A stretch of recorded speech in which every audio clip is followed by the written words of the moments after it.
How to create new account in Clash Royale. First, open Clash Royale on your device. Now tap on these three lines at the top right corner of your screen.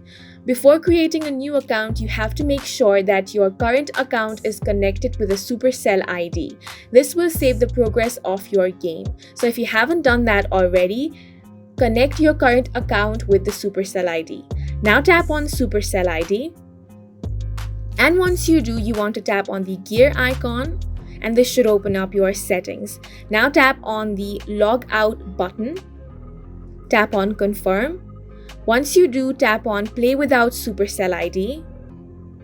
And now it will take some time to load up a fresh game.